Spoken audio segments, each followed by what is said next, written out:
লক্ষ্য কৰি বিচাৰক মণ্ডলী তথা উপস্থিত সন্মানীয় সদন। আজি নিৰ্বাচিত কৰি দিয়া কবিতাৰ শিৰোনাম ৰত্নাকৰ, কবি নলিনীধৰ ভট্টাচাৰ্য। তাহানিতে মোক কৈছিল, সোণতকৈও জীৱন সোণালী। তাক তই মুচৰি পেলালি, চিৰাচিৰ কৰিলি চন্দন বনৰ দক্ষিণাৱলী। তোৰ তেজ লগা হাত মই এতিয়া কি হতে স্পৰ্শ কৰো। মোৰ বুকুৰ ভিতৰত আছিল গোপন চকুলোৰ মায়া। নিজৰ শিপাডালক বিচাৰি চোৱাৰ দিনা চকুলোৰ নিজৰা জিৰি জিৰিকৈ বৈ আহিছিল।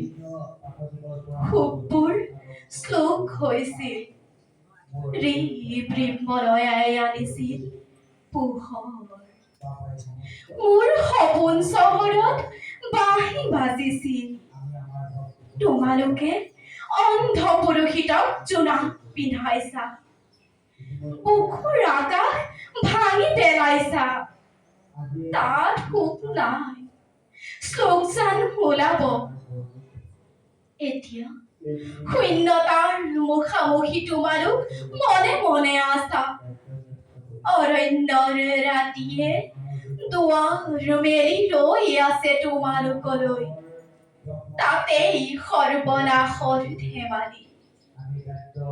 ভিতৰৰ ঘাঁবোৰ দেখুৱাই দিবলৈ ধাত্ৰীও নাই, পাৰিবা জানো বিচাৰি ল'ব নিজৰ শিপাডাল। আশা এতিয়া ভগা সপোনৰ হাতত শুই আছে, হাঁহিবোৰ পোত খাই আছে মজিয়াক মজিয়াত।